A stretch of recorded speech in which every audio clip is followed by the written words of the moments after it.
হিমবাহ ও জলধারার মিলিত কার্যের ফলে সৃষ্ট ভূমিরূপ সম্পর্কে আলোচনা করো। ভেরি ভেরি ভেরি ইম্পর্টেন্ট প্রশ্ন। এই বছর তোমাদের আসার সম্ভাবনা রয়েছে মাত্রাতিরিক্ত। ধরে নিতে পারো এই প্রশ্নটা হয়তো এসেই গেছে, তাই অবশ্যই অবশ্যই ছবি তো প্র্যাকটিস করছোই, তার সঙ্গে সঙ্গে উত্তরটাও কিন্তু ভালো করে নিশ্চয়ই তোমার রেডি হয়তো হয়েই গেছে, তাও আরো একবার দেখে নিতে হবে। আর এই প্রশ্নটার মতোই 5 মার্কের জন্য আর কোন কোন প্রশ্ন দেখতে হবে সেটা এবার জেনে নাও।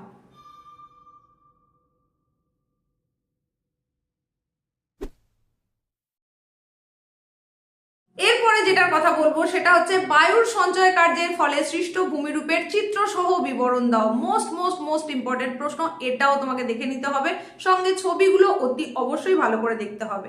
পরবর্তী যে প্রশ্নটার কথা বলবো সেটাও কিন্তু মোস্ট ইম্পর্টেন্ট, সেটাও তুমি ধরে রাখতে পারো যে এবারে হয়তো আসছেই। সেটা হচ্ছে পশ্চিম ভারতে কার্পাস বয়ন শিল্পের কেন্দ্রীভবনের কারণ আলোচনা করো। খুবই গুরুত্বপূর্ণ প্রশ্ন, অত্যন্ত গুরুত্বপূর্ণ, তাই গুরুত্ব বুঝে প্রশ্নটা অতি অবশ্যই দেখে যেতে হবে।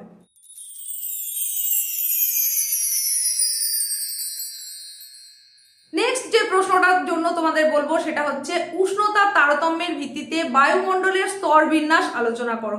এক্ষেত্রেও তোমাকে ছবিটা অতি অবশ্যই ভালো করে দেখতে হবে, আর এই প্রশ্নটাও কিন্তু 5 স্টার যুক্ত একটা প্রশ্ন, তাই এটাও কিন্তু খুব ভালো করে দেখে রাখতে হবে। আর তোমাদের বায়ুর সঞ্চয় কার্যের ফলে সৃষ্ট ভূমিরূপ যেমন বললাম, তারই সঙ্গে একটু দেখে রাখবে বায়ু ও জলধারার মিলিত কার্যের ফলে সৃষ্ট ভূমিরূপের সচিত্র বিবরণ।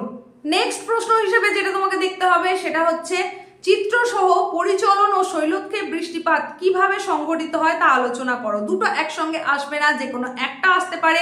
শৈলক্ষেপ বৃষ্টিপাত আসার সম্ভাবনা সব থেকে বেশি, তবে তোমাকে দুটোই দেখে যেতে হবে। দুটোর মধ্যে একটা আসার সম্ভাবনা কিন্তু অত্যন্ত প্রবল। নেক্সট যে প্রশ্নটার কথা বলবো সেটাও গুরুত্বপূর্ণ একটা প্রশ্ন, সেটা হচ্ছে চিত্রসহ বায়ুচাপ বলয় ও নিয়ত বায়ু প্রবাহের সম্পর্ক। ব্যাস, প্রাকৃতিক ভূগোল থেকে মাত্র এই কয়েকটা প্রশ্ন তোমরা একটু ভালো করে দেখে নাও। এরপরে তোমাদের অন্য যে প্রশ্নগুলো দেখতে হবে তার মধ্যে অতি অবশ্যই দেখতে হবে যে কোনো একটা ভৌগোলিক পরিবেশ, অনুকূল ভৌগোলিক পরিবেশ, সেটা বিভিন্ন ক্ষেত্রে হতে পারে, তবে সব থেকে বেশি গুরুত্ব দিয়ে যেটা করবে সেটা হচ্ছে ধান, চা, কফি আর কার্পাস, এটার ওপরে বেশি করে গুরুত্ব দেবে। তারপরে ইক্ষুটাও একটু দেখে রাখবে। গমটা আসার সম্ভাবনা একেবারে নেই বললেই চলে, কারণ গমটা এর আগের বারে পড়ে গেছে। সুতরাং এইগুলোর মধ্যে যে কোনো একটা আসছেই, মানে এই প্রশ্ন থাকবেই থাকবে।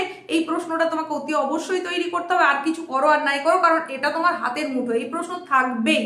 সুতরাং এর মধ্যে থেকে অতি অবশ্যই ভালো করে একটু দেখে রাখবে। আর চার্ট আকারে একটু যদি দেখে নাও তাহলে তোমরা কম্প্যারিজনটা বুঝতে পারবে, কোনটার সঙ্গে কোনটার কি তফাৎ, কোনটার জন্য কতটা বৃষ্টিপাত, কোনটার জন্য কতটা উষ্ণতা, সেটা তাহলে খুব ভালোভাবে বুঝে যেতে পারবে। তাই এই প্রশ্নটা তোমাকে তৈরি করতেই হচ্ছে। তারই সঙ্গে সঙ্গে দেখে রাখবে পূর্ব ও মধ্য ভারতে লৌহ ইস্পাত শিল্প গড়ে ওঠার কারণ আলোচনা করো।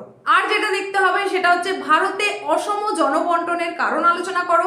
তারই সঙ্গে সঙ্গে দেখবে ভারতে নগর গড়ে ওঠার কারণ আলোচনা করো।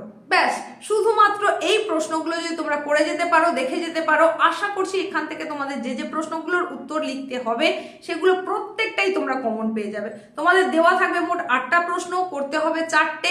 প্রাকৃতিক ভূগোলে 4টে থেকে 2টো করতে হবে, আর আঞ্চলিক ভূগোলে সেখানেও 4টে দেওয়া থাকবে, করতে হবে 2টো। তোমরা হয়তো দেখবে যে এখানে 4টে 8টা প্রশ্নই হয়তো কমন এসে গেছে, তাই প্রশ্ন বাছাইটা খুব গুরুত্বপূর্ণ, আগেই বাছাইটা করে রাখবে। আর একদম শেষে তোমাদের বলে রাখবো নদী পোর্শন থেকে অতি অবশ্যই তোমরা একটু যেটা দেখে রাখতে হবে তোমাদেরকে, সেটা হচ্ছে নদীর উচ্চ গতি এবং নিম্ন গতিতে ক্ষয় ও সঞ্চয় কার্যের ফলে সৃষ্ট ভূমিরূপের সচিত্র বিবরণ, এটাও তোমরা একটু দেখে রাখো। আশা করছি এখান থেকেই তোমরা অবশ্যই অবশ্যই কমন পেয়ে যাবে। প্রত্যেকের পরীক্ষা খুব ভালো হোক, এই শুভকামনার সঙ্গে আজকের মতো এখানেই শেষ করলাম। দেখা হচ্ছে পরবর্তী উপস্থাপনায়।